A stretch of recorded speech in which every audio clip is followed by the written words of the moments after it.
Vous parlez de communauté internationale. Venons maintenant à cette communauté internationale. Je vous le dis, la communauté internationale est complice de tout ce que vous êtes en train de faire. Je prends la première des choses. Lorsque cette communauté internationale vous a vu tout récemment déclarer que vous avez une zone de défense dans le Gourma, pourquoi la communauté internationale n'a pas dit un seul mot? Pourquoi à chaque année vous êtes en train de fêter l'indépendance de votre fameux Azawad à Kidal? Pourquoi? Pourquoi chaque année, quand vous le faites, cette communauté internationale est là? Est-ce que aujourd'hui, quand on regarde la masse écrasante des Maliens qui se soucient pour cet accord-là, vous pensez que c'est parce qu'on n'aime pas les accords, ou on n'aime pas nos frères Touareg ou nos parents Touareg? Vous les aimez pas. Mais ce que tu ne sais pas, vous avez la manie. Vous savez, leur mauvaise foi est criarde. Et ils savent mentir et manipuler l'opinion nationale et internationale. Vous savez, je vais vous dire une chose. Donc arrêtez de raconter des blabla aux gens et dites aux Maliens. Regardez, je finis par ce point. Le centre Carter a sorti dans son dernier rapport concernant l'accord. Ils disent que l'accord est aujourd'hui en retard, principalement à cause de la SEMA qui refuse de déposer les armes lourdes qu'elle a. Alors où est votre bonne foi? Vous êtes aujourd'hui dans le gouvernement, vous êtes au nombre de combien dans le gouvernement?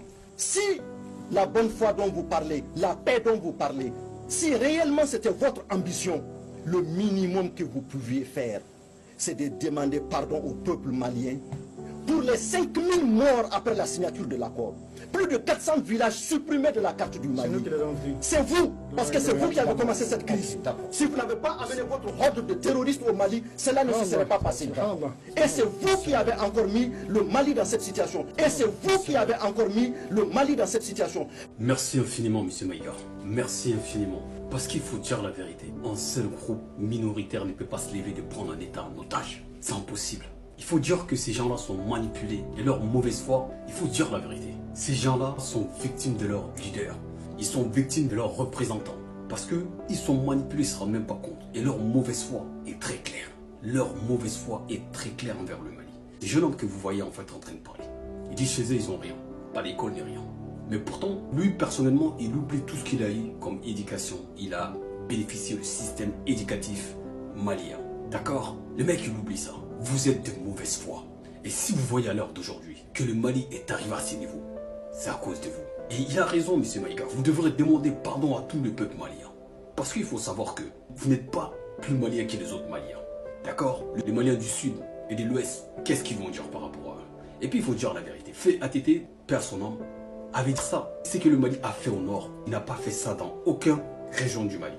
C'est que le Mali a donné à ces gens-là. Est-ce que vous savez que ces gens-là, ils avaient leur quota au niveau de la fonction publique?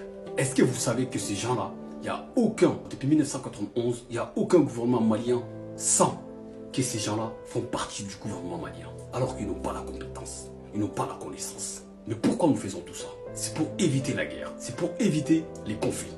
Et malheureusement, comme on dit, la bêtise elle insiste toujours. Et l'idiot est toujours têtu. Donc, on va vous dire une chose. Si vous vous reconnaissez comme malien, posez des armes et venez avec le Mali. Si vous ne me reconnaissez pas comme malien, nous allons vous combattre jusqu'à nos dernières sous. Vous savez, le Mali est victime d'un complot international.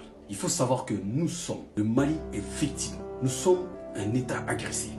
Et devant la communauté internationale, il nous fait passer comme si le Mali est un État méchant qui méprise ces gens-là. Alors que c'est faux, d'accord? Ces gens-là sont minoritaires au nord du Mali. Vous n'êtes pas majoritaire. Qu'est-ce que vous allez dire? Des Soreilles, de Peul, des Bambara, des Morts et tous les autres Touaregs? Non, vous êtes manipulés, vous êtes victimes. Et la communauté internationale devrait reconnaître une chose, d'accord? Du moment où vous reconnaissez que le Mali est un État souverain, vous ne pouvez pas plaider contre ces gens-là qui prennent des armes contre leur pays. Non, le Mali est un État agressé. On a été agressé.